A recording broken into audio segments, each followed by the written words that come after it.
Hi, and welcome to another author interview for the Backyard Peace Project book, our first in the series, Finding Peace Through Struggle. And today we are joined with one of my favorite people in the whole world. She is the most generous, wise, wonderful, heart-centered leader, and I'm super, super grateful to have her in my circle. So welcome to the amazing Joanne Brooks.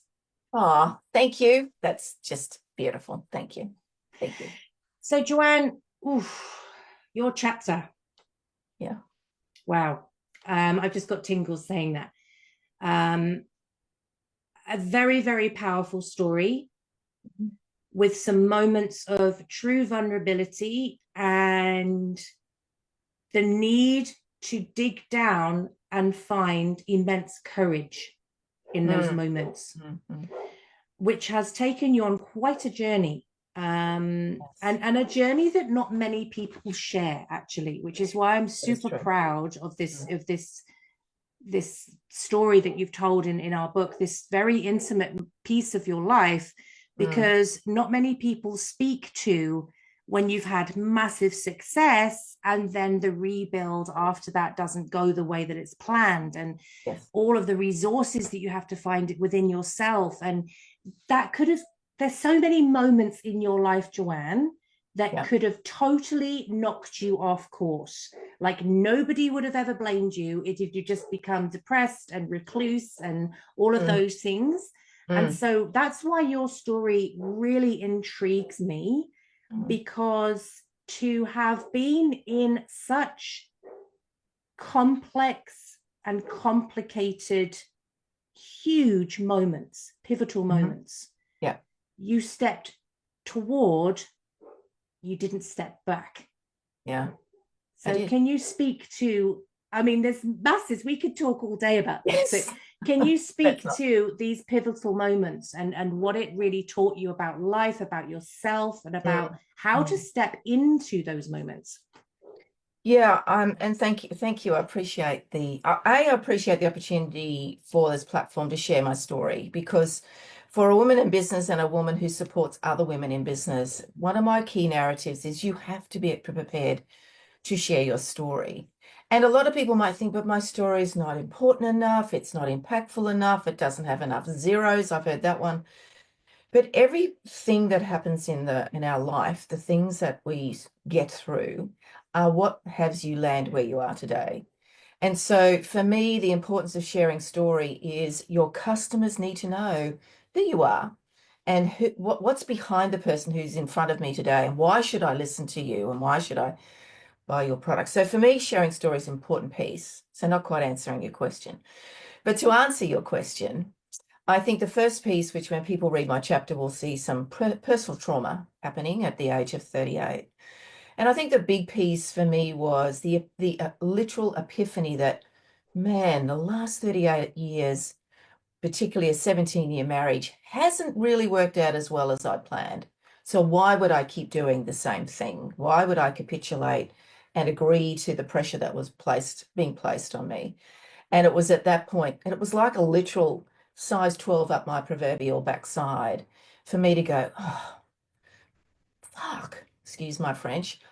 I cannot keep doing this and expect something different in my life. And so I decided, I had no sense of where that was going, but the first thing I did was to say no. No to what the pressure that was being placed on me, and gave myself space for myself and my daughter. So that was just something that came to me literally as an epiphany. And I realized that I can't keep doing the same thing, because it wasn't a joyful 17 years.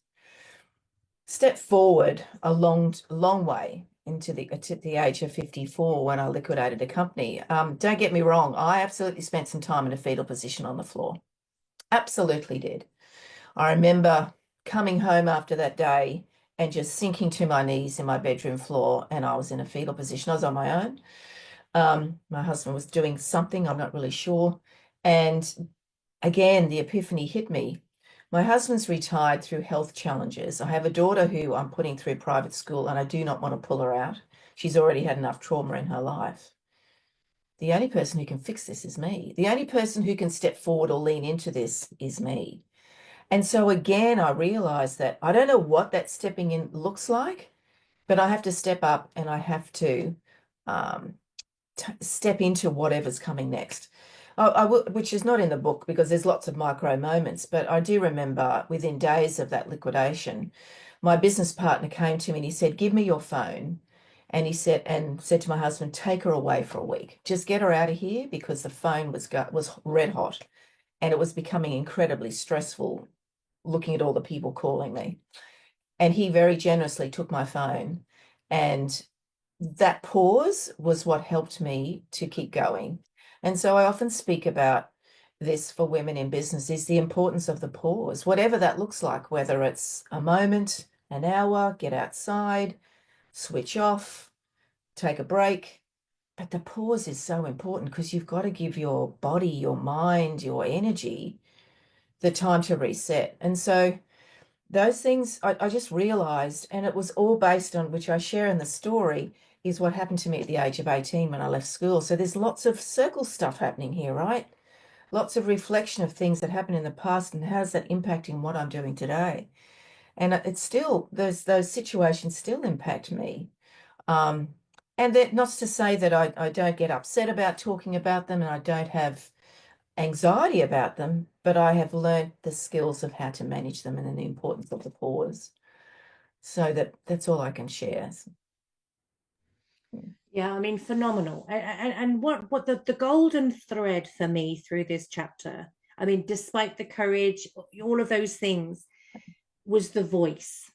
Mm. Because in my work, I work with so many phenomenal, mainly women, some enlightened men, but mainly women who are absolutely phenomenal.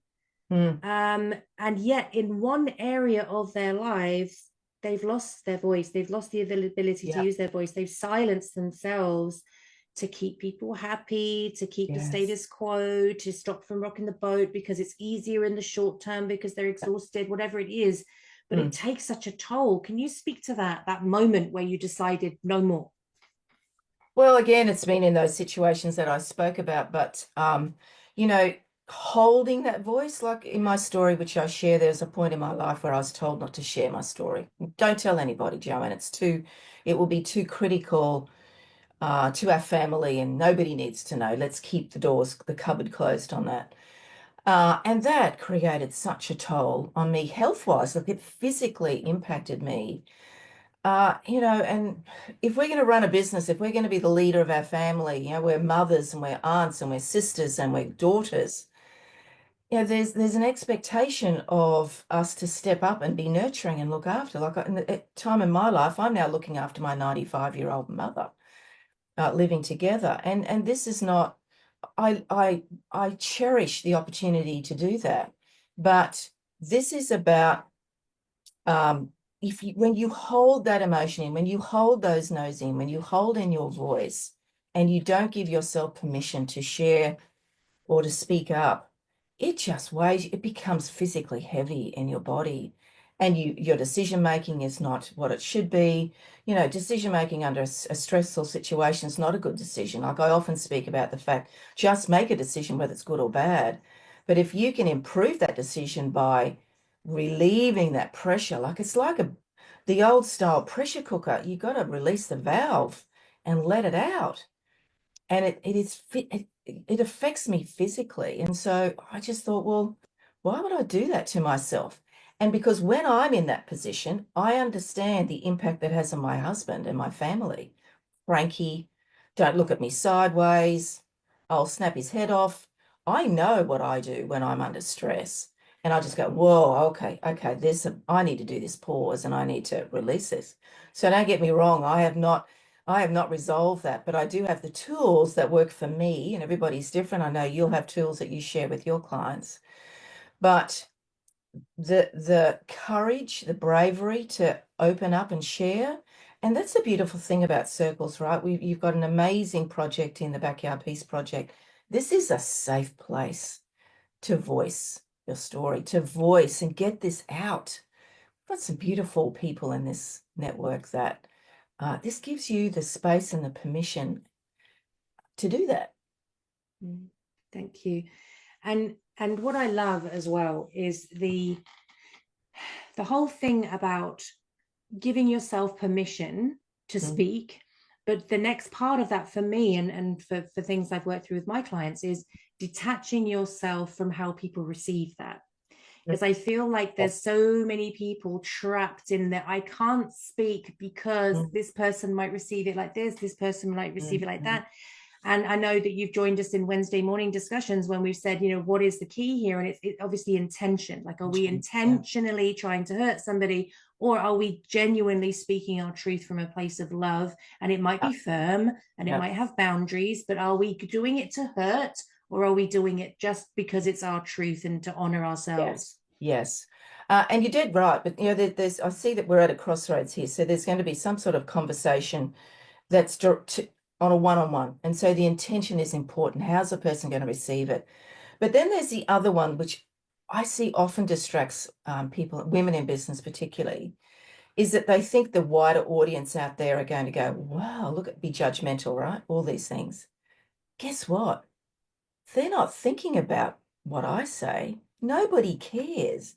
Okay, that's a really brutal way to put it, but they're all so busy, lost in their own world, that I genuinely believe, you know, be a little bit contentious, put it out there, share your story, and get it out there on platforms that serve you, because there will be one person that goes, oh, she's in my head. I know what you're saying. But there will not be an enormous audience going, we're judging you, because they're so not. They don't have time. Yes. We just don't have time, you know. So accept that, I feel.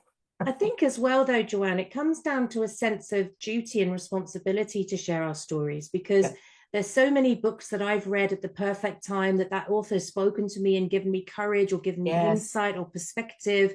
And so if we don't share our stories, we're not handing it down to the next generation. We're not empowering the next woman that reads it. So that she can make more informed choices based on our experiences. You know, it really is a sense of gifting the world with that experience. Oh, absolutely. And I would say you're almost doing a disservice to your audience if you are not sharing it. Because if there is a number of people who need to hear your story to pick themselves up, just as you said. So even if you look at it from the perspective, oh, well, I don't want to be a disservice. I'm here to serve. It is now time for me to share my story. Beautiful.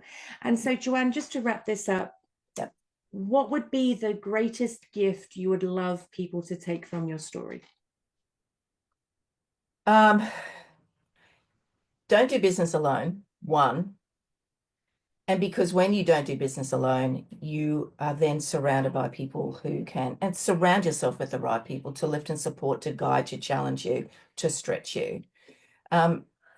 You don't need to be this brave lady person that goes, I'm okay, I'm going to do it myself, it's going to be all right. No, surround yourself with the right people and step in. Beautiful, beautiful. Well, Joanne, thank you so much for being part of the project, for being part of the book, for being part of my life. I thoroughly appreciate you, and I feel so blessed to have you. So thank you so much for spending the time. My absolute pleasure. Thanks, everybody, and we'll see you next time. Thank you.